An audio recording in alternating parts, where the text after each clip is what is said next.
know. And you did. Thank you very much for being here. And thank you for having me in New Zealand. It's been fantastic. Even, you know, with no hot water and planes that won't fly, it's an amazing... Just kidding, I'm kidding. We have hot water, and I'm not on a Qantas flight tonight, so I'm not...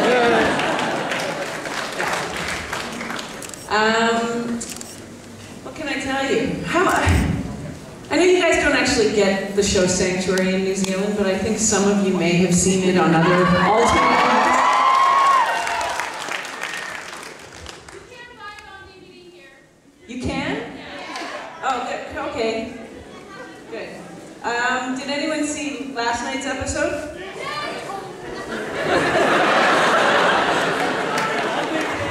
So I'm just for a second going to ask the three of you. There's a slight controversy about it at the end, which I thought was unnecessary. The controversy, I mean. Not the ending, but everyone's cool. Do we need to talk about anything? It's all good? I don't want to spoil anything for anybody. Apparently you're amazing. That's not good.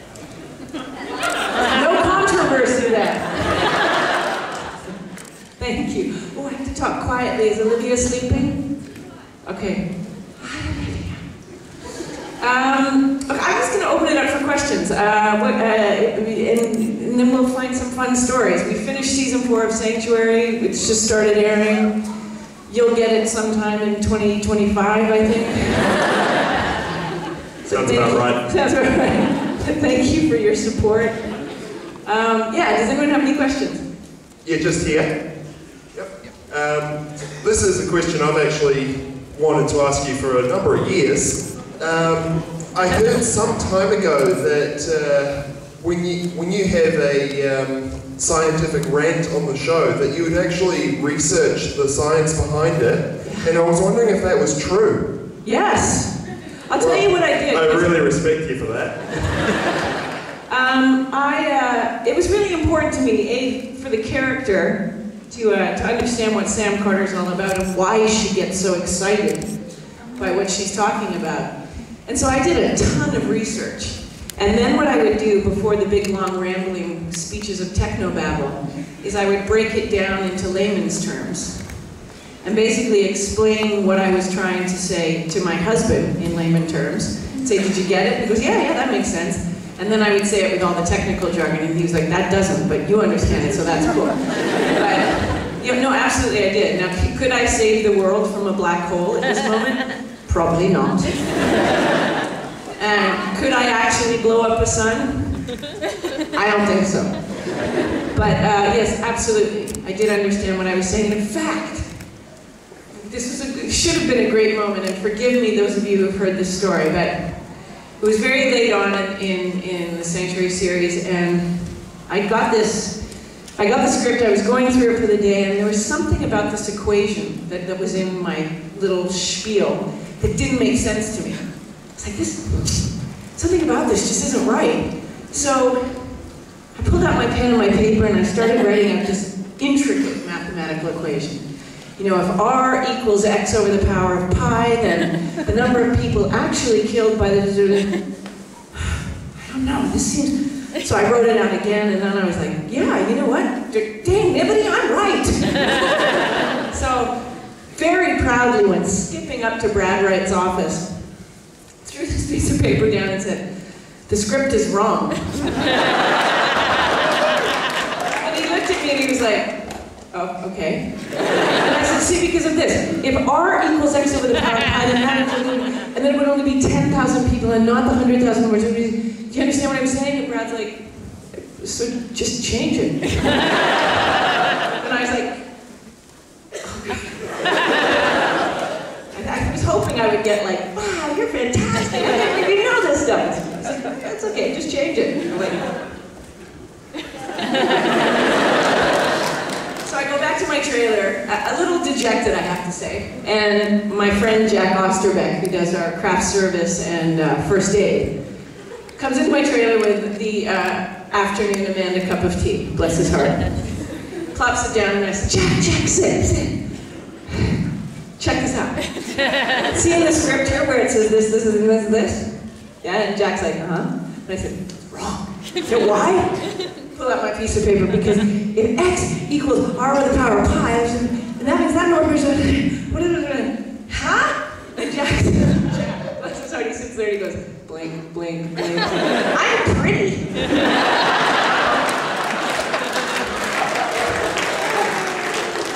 So whenever I found what I believed to be an inconsistency in the script, I just changed it. I embarrassed myself by telling people how brilliant I am, I just changed it. And it was very funny. Just in front here. Did you have short hair before you got started at New I used to have long blonde hair, and then I signed with a new agency in Toronto who said, it's a very revealing and embarrassing story, but now I've launched into it. She said, you don't act like a woman with long blonde hair. And I said, I don't know what that means. And she said, well, you know, we keep trying to send you out these like sexy roles, and you're not getting them. And I was like, I know, right? And she said, but you get like the smart role, you get the businessman, you get the lawyer, you get the... So she said, so I'm thinking we just like play against your, you know, play against type, change your look a little bit, and see what happens. So she said, I suggest that you cut your hair, because when you audition against the actresses with the long blonde hair who are really sexy, you're never going to get the part. I know, right? But I just think it's because I'm intelligent, which is not a bad thing. Not that they're not, but they rock the sexy thing and I don't. So I cut my hair, and then it was shortly after that that I auditioned for Stargate, and then I had grown it a little bit, and then they cut it when I got there. They cut it more. They cut it more. And I sort of had it to here. They were trying to go for that Meg Ryan, Courage Under Fire. Was that the name of the movie? They were trying to go for that. I don't know what we achieved, but it wasn't what they were. Anyway, it's all good. It's all good. Yeah, also up the front. Over here. Oh. Hi. Hi. I'm trying to video at the same time because you're gorgeous. My wife's in the room, so I'm going to be careful. I like you a lot. Just wanted to know what your craziest experience on the Stargate set was, because I'm sure there was a lot of it. Oh, the craziest? Wow. That's like, I could give you my top 100. Yeah, sure, do it. I've got the time. I mean, doing the movie, doing Continuum, by far the craziest thing was living on a moving ice floe in the middle of the Arctic Ocean for 8 days. The massive sense of adventure for that. But that was the movie. You probably want to know within the series itself, right? Oh, no. I mean, you know, we have Christopher Judge on the show, so I think every single one of us was duct taped to a chair at some point in the briefing room. Including Don Davis, but I don't think he ever duct taped Beau Bridges to the chair, which is probably smart. But,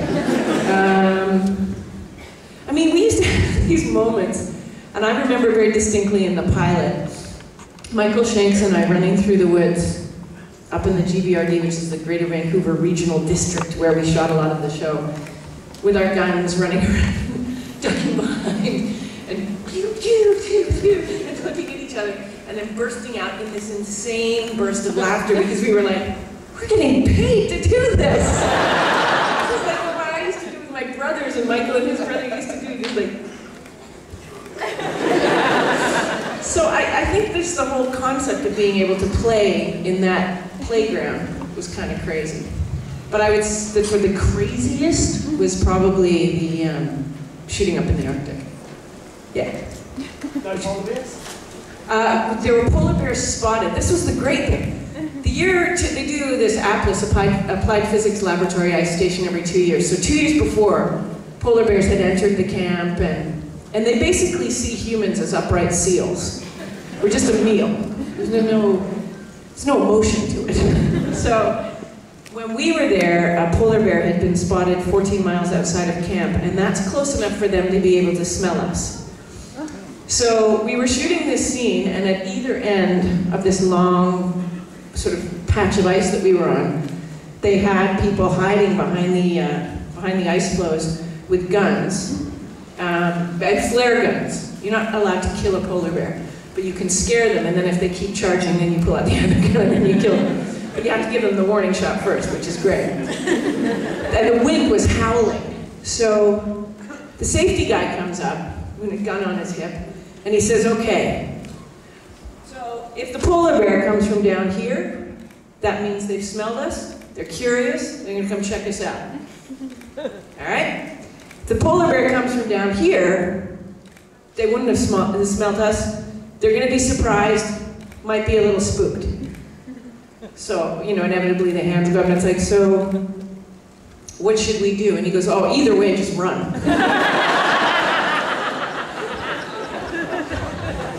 And then he laughed and he said, everyone comes to me, and he's standing up on this iceberg and he's like, I've got the gun, we've got people positioned at either end, but either way, just everyone comes to me. So I was like, so why didn't you tell us the story? So we could judge what kind of look they had on their face. No, I mean, I didn't say that because it's very disrespectful because he was trying to save our lives. But the whole time we're shooting this scene, we've got spotters all the way around us looking for the polar bears. We've got people with, you know, high-powered rifles and what do you call them? Binoculars. And yeah, it was crazy. But we never did have a polar bear into the camp. The scariest part, however, is going to the bathroom at night, to the outhouses, which, for obvious reasons, are a little bit outside of camp. You know, so that it's more comfortable for everyone in camp. But basically, you know, you put on your boots and you put on your parka, you take your flashlight and you do this. You scan the horizon, and if anything blinks back at you, then it's a polar bear. So you're not going to the bathroom. In the outhouse, anyways. Yeah, so that was always a treat. You'd always try to double up, but I remember one night, probably about 4 in the morning, just going, oh, I can't.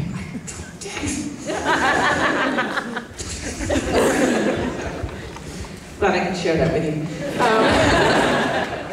Did anyone play a practical joke with that? Did anyone play a practical joke with the eyes? No, you know what? It's funny, I mean, we laughed a lot up there, but it was very serious.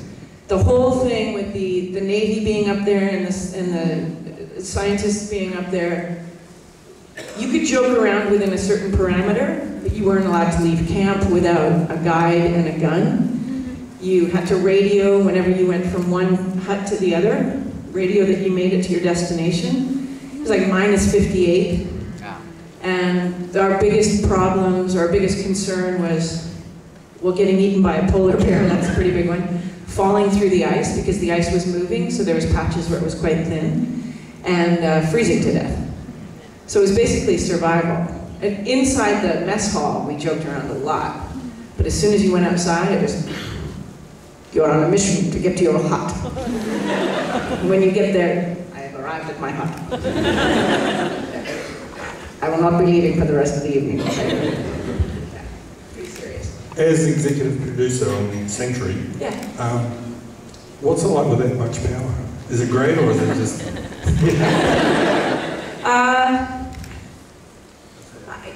Yes, I guess. I mean, I just see it as a huge responsibility. And the one thing that Martin Wood and Damien Kindler and I did when we set out to produce Sanctuary and make it into a TV series, television traditionally has a hierarchy, what they call above the line and below the line. It's generally like, you know, the producers and the actors and the keys of each department. Then there's this very definitive line, and then it's the rest of the crew, or some of the, you know, cast members. And I've always resented that, not resented, but I've always found that hard to, you know, because people have this exalted sense of power just because they have a title. So Martin, Damien, and I very clearly said, let's get rid of the us and them, and let's just create we. So everyone, whether you're sweeping the stage at the end of the night, or putting away the grip stands, or making the food, or, you know, executive producing the show, you're all on a level playing field. And for the most part, I would say we've been highly successful with that, because what's happened is our show does not have a big budget as most sci-fi shows, and our crew comes back every year because they know that they're respected and appreciated. And I'm not afraid to go up to somebody and say, I don't understand what you're doing. Can you explain it to me? Not because I need them to justify what they're doing, but because I need to I don't know. I'm not afraid to show that I'm ignorant about certain aspects of, and I think that people in a position of power often don't do that. They're like, oh yeah, you just do that, yeah. Whereas I'm like, what is that thing that you're doing? That looks cool. One more question. I don't want to spoil it for everyone else, but that surprise last night, will it be carrying on? Is it a one-off? One-off. Yeah, it won't be carrying on. And I think it was written to be a one-off. It was written to be just that surprise moment. And my daughter's there. did you like it? Yes. Good man. Hi. Yeah. Sorry, but We just started watching SG1 again with our two young boys who really are getting into it. how cool. The question I have is what's it like to work with Richard Dean Anderson, considering we know him as MacGyver? Right. So, a long time ago. So we couldn't watch SG1 when it first came out because we pictured him as MacGyver. Right. Well, to be honest, I had never seen an episode of MacGyver when I got the gig. I know, right? So in as much as I knew who Richard Dean Anderson was and I knew who MacGyver was, I'd never actually watched the show. So when I came for my final audition, I was brought up onto a stage not dissimilar to this, but the entire audience was in black. And I just started goofing around with Richard because I was nervous. It was my final screen test for the show.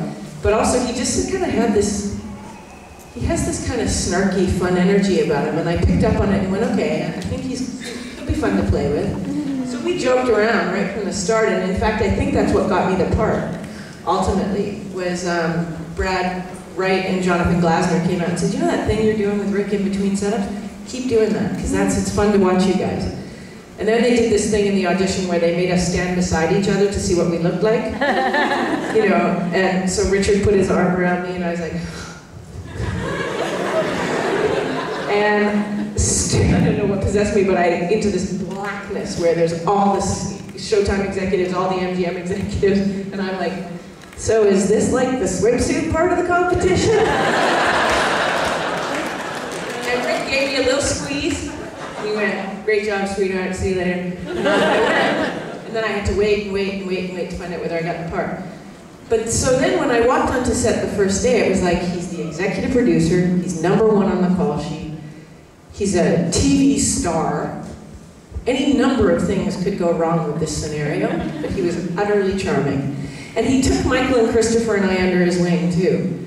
None of us had ever done a big series before, and he and I used to go for long walks and just talk about stuff. And you know, I remember walking with him down Robson, one of the main streets in Vancouver, and I was like, so Richard, MacGyver, what does that mean? No sooner had I said that than this van load of boys pulls up, leaning out the window going, MacGyver! And Rick's like, well, you get that. He's lovely. He's got he's brilliant. He's a genius. He's a very, very intelligent man. He's very gracious. He's got a wicked sense of humor, very dry, and he's made me cry more than once. I'm just like, oh, that was me. But, no, he's lovely. He's lovely. We laughed. I mean, and I say this of Sanctuary too. We laughed every single day on the set of Stargate. Over 10 years, every single day. So, you know, he's the one who sets, that's the benchmark by which we all judge our action, right? He's the one who sets the tone. I like him just a little bit. You can tell. Hello. Hi. Hi, Amanda Tapping. How does it feel to be the most badass science fiction chick? Am I? Oh yes, and the sexiest.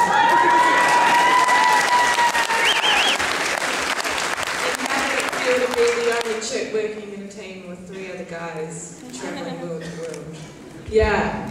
Wow. Wow. Well, first of all, thank you.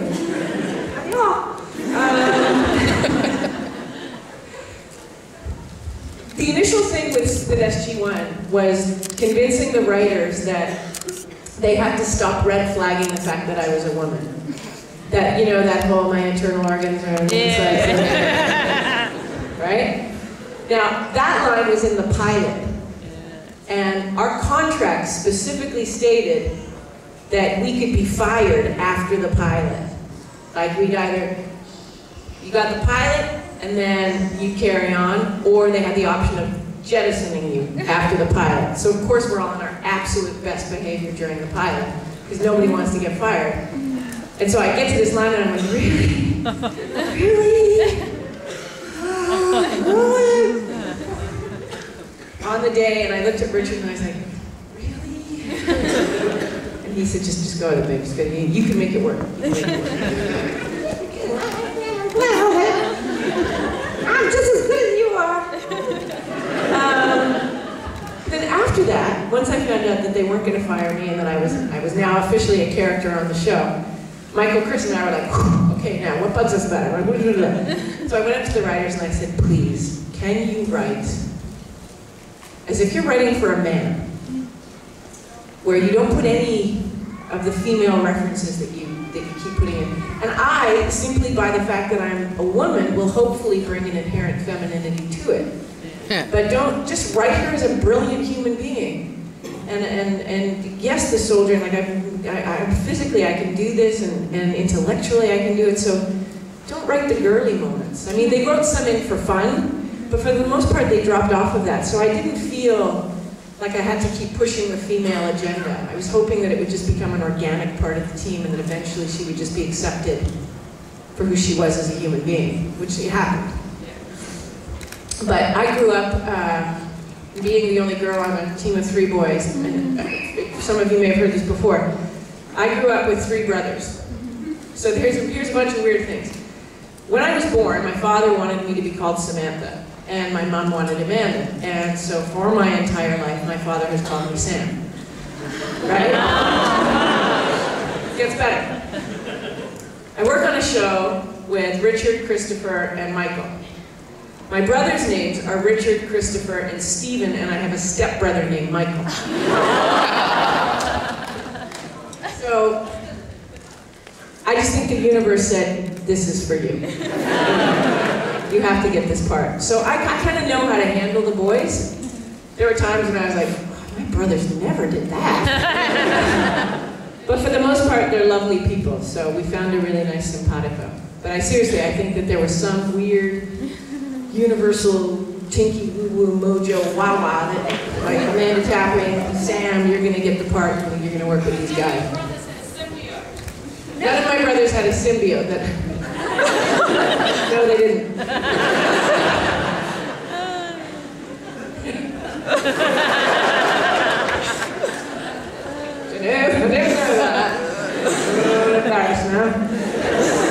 Hi, Amanda. Oh, this way. I'm standing okay.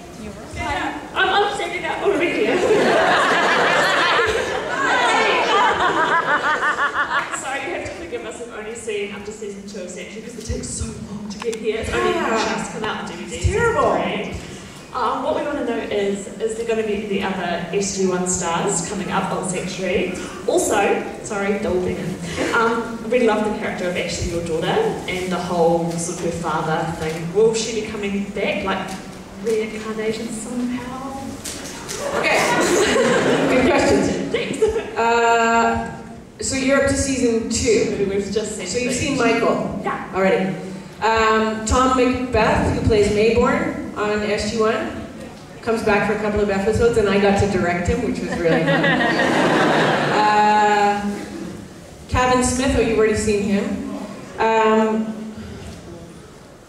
There's a bunch of smaller guest stars who've been on Stargate who are now on Sanctuary, but in terms of like the big guns, like Rick or Chris or Joe or Tori or any of those guys, no, not yet. As for Ashley coming back, we did try to get her back in season 3, but Amelia was unavailable. She was working on something else, and now she's got another show that she's working on.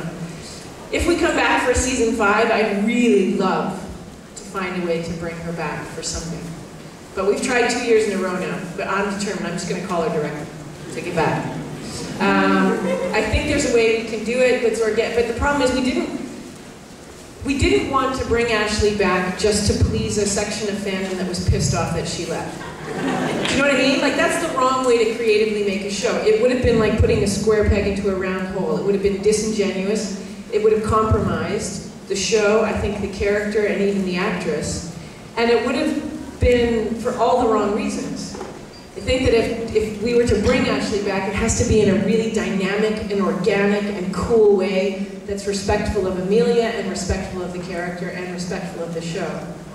So I think in not bringing, it would have been more disrespectful to try to do it the other way. I go, okay, you're going to see Ashley. Okay, everyone just calm down, be happy. Because that's not fair. It's not the right way to do it.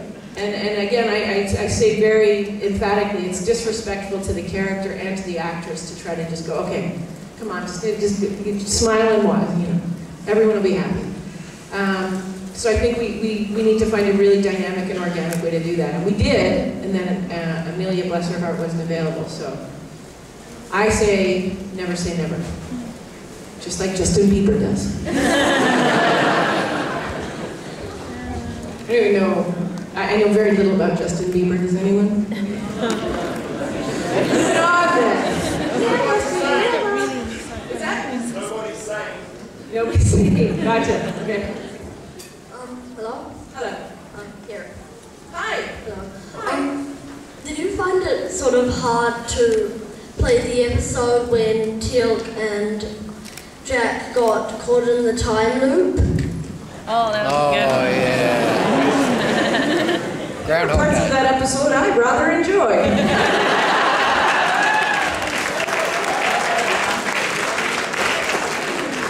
That was fun because there were certain things written into the script that they were going to do, and then they just improvised a whole bunch of other stuff, like the golf and the pottery and I think the kiss was in the script, but Rick just never seemed to get it right, so we had to keep doing it. Or Don Davis, bless him, had such huge reactions that it would make Rick and I laugh. So every time he'd do that with a kiss, Don would be like, so it was fun. I love stuff like that, where it's just, there is a bit of improv. Rick riding his bike through the halls, and you know, there's a sense of levity when we make the show and we make episodes like that, that it's really important, especially when you've come off a few dark episodes in a row where thematically it's dark, even visually it's dark. To get to play, it lightens the entire set. The crew is, you know, okay, what are we going to do now? Can we get a pottery wheel? Okay. You know, so it was fun. That episode was fun to shoot. Yeah. What was Jackson's question? You know how he goes, what do you really think when you're eating breakfast? What was the question? No one knows. I don't know. How many takes did you do of that? A lot. If you watch the outtakes of our show, you'll see that, yeah, it's amazing sometimes that they could actually edit an episode together. It's making each other break so much. And they always do it when you're the one on camera. There's my close-up and the boys are behind camera, and I'm like, yeah, this is not gonna happen.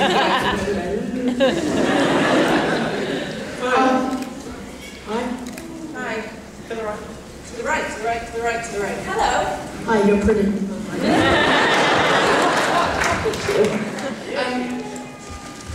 Every time that, well, the first time you fight the P90, what did you think of it, the fake P90s?